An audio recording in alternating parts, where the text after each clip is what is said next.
ये असंभव बात है। सिर के बाल कभी गिने नहीं जा सकते हैं, इतने असंख्य बाल हैं कि उनकी गिनती नहीं हो सकती है। बाल कटवाने का मतलब ये है कि हे हमारे माताजी, हमारे पिताजी, देखो मैं आपके अनंत उपकारों का बदला तो नहीं चुका सकता हूँ, पर उसके बदले में मैं अपने सिर के बाल कटवा रहा हूँ। आप इतने में ही जो है मेरे ऊपर प्रसन्न हो जाना, ऐसा मन में भाव रखते हुए जो है बाल कटवाए जाते हैं। और बाल कटवा करके जो है अपने माता पिता के ऋण से उऋण होने के लिए अपने हृदय के अंदर एक सद्भाव बनाया जाता है। तो माता पिता के अनंत उपकार हमारे ऊपर हैं, उनकी कोई गिनती करना चाहे तो गिनती नहीं कर सकता है।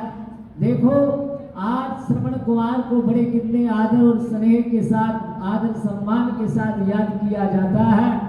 उसका एकमात्र प्रयोजन वो ये है कि श्रवण कुमार ने अपने माता पिता की सेवा जितनी की है, बहुत कम जो है इस प्रकार की सेवा लोग किया करते हैं।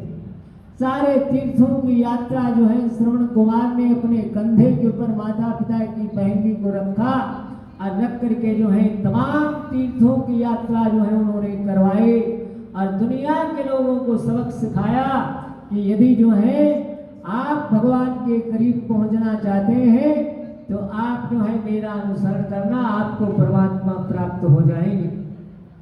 इसी प्रकार से पुंडरीक ने जो है अपने माता पिता की सेवा करके साक्षात जो है परमात्मा श्री कृष्ण का दर्शन कर लिया।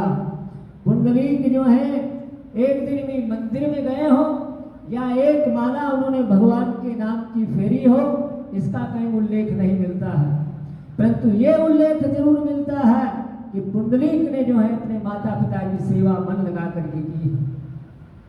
उनकी सेवा से प्रसन्न होकर के भगवान श्री कृष्ण आ गए और आकर के कहते हैं कि हे पुंडरीक, हम तुम्हारी भक्ति से बहुत प्रसन्न हैं, आओ 2-4 मिनट हमारे साथ बातचीत कर लो। पुंडरीक कहने लगे महाराज आपका स्वागत है, आप आ गए, परंतु अभी मैं अपने पिताजी का सिर दबा रहा हूँ। मेरे पिताजी के सिर में दर्द है, जब तक उनको नींद नहीं आ जाती है तब तक मैं आपसे बातचीत करने में असमर्थ हूँ, आप प्रतीक्षा कीजिए। भगवान खड़े हो गए। खड़े होने के बाद फिर भगवान थोड़ी देर में कहते हैं कि पुंडरीक हमें तो देर हो रही है, हमने कहीं और भी जाना है, आप हमारे से बातचीत कर लो और फिर आप जो है अपने पिता के सिर को दबाना।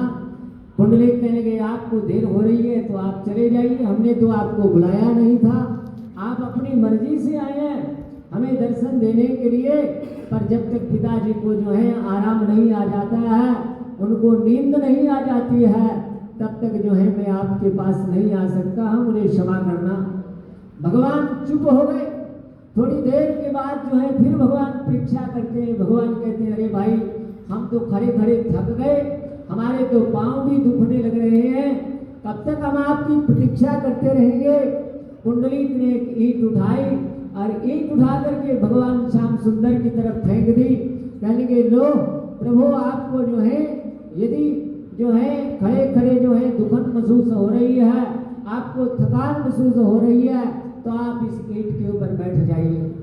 भगवान जो है उसके प्रेम को देखते हुए ईंट के ऊपर बैठ जाते हैं और भगवान का नाम पड़ गया विठलनाथ। आज भी गुजरात साइड की तरफ जाएं तो भगवान श्री कृष्ण को लोग जो है विठलनाथ कह करके संबोधित किया करते हैं।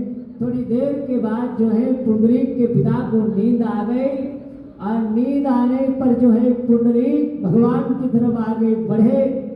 पुंडरीक के आगमन को देख करके भगवान श्याम सुंदर आगे बढ़ करके पुंडरीक को अपनी छाती से लगा लेते हैं और भगवान का हृदय गदगद हो जाता है। पुंडरीक से कहते हैं कि हे पुंडरीक, तुम्हारी मातृ पितृ भक्ति से मैं बड़ा प्रसन्न हूँ, आज मेरा मन चाहता है कि मैं आपको कुछ वरदान दे दूं, बोलो आप क्या चाहते हो। पुंडरीक कहते हैं कि महाराज यदि आप मेरे ऊपर प्रसन्न हैं तो इतनी कृपा कीजिए, माता पिता की सेवा का भाव सदैव मेरे हृदय के अंदर बना रहे, कभी मेरे हृदय से जो है माता पिता की सेवा का भाव जो है विरत नहीं होना चाहिए। माता पिता की सेवा के भाव से हट करके कोई भाव मेरे हृदय के अंदर उत्पन्न नहीं होना चाहिए। भगवान अतिशय प्रसन्न हुए, उसे भक्ति का वरदान दिया, कहा कि पुंडरीक मैं तुम्हारी जितनी प्रशंसा करूं उतनी थोड़ी है। शरीर छोड़ने के बाद तुम अपने माता पिता के साथ मेरे परम धाम को प्राप्त होगे, ऐसा मैं तुम्हें आपको आशीर्वाद देता हूं। और ऐसा आशीर्वाद देकर के जो है भगवान वहां से अंतर ध्यान हो जाते हैं। तो पुंडरीक को दर्शन हुआ तो अपने माता पिता की सेवा से दर्शन हुआ, गोपी चंद को दर्शन हुआ तो अपनी माता की बदौलत से दर्शन हुआ, भर्तृहरि को दर्शन हुआ तो अपनी माता पिता की सेवा से दर्शन हुआ, और जो है ध्रुव जी महाराज को अगर जो है भगवान नारायण का दर्शन हुआ तो अपनी माता के आशीर्वाद से दर्शन हुआ। तो कहने का भाव क्या है कि वे व्यक्ति जो है परम भाग्यशाली है, जो मानव शरीर को प्राप्त करके जो है जिंदा जी अपने माता पिता की सेवा किया करते हैं और सेवा करके जो है उनसे आशीर्वाद प्राप्त किया करते हैं। देखो भगवान ने अपनी माता के गौरव को कितना बढ़ाया।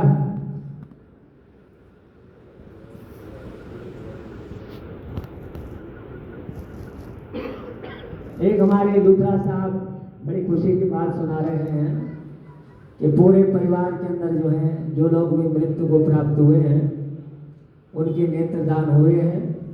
पूज्य माता श्रीमती विमला देवी जी ने भी नेत्रदान करवाए गए हैं। ये बड़ी ही अच्छी बात है।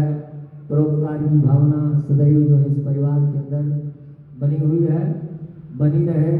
तो मैं अपने जो है फिर आता हूँ।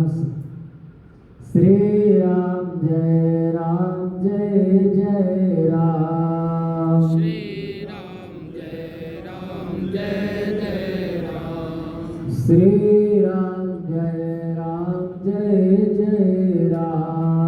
श्री राम जय जय राम। तो बहुत कुछ नहीं कहते हुए इन्हीं शब्दों के द्वारा अपनी वाक पुष्पांजलि को पूज्य माता श्री जी के चरणों में सादर समर्पित करते हुए परम पिता परमात्मा से प्रार्थना करता हूँ कि प्रभु उस दिवंगत माता जी को अपने श्री चरणों में निवास प्रदान करें। और पीछे जो है हमारे परम आदरणीय गोसाई श्री अमित कुमार के ऊपर जो है भगवान की अहेत की कृपा बनी रहे। ऐसी मंगल कामनाओं के साथ मैं अपनी वाणी को विराम देता हूँ। बोले बाबा मुला संत जी महाराज।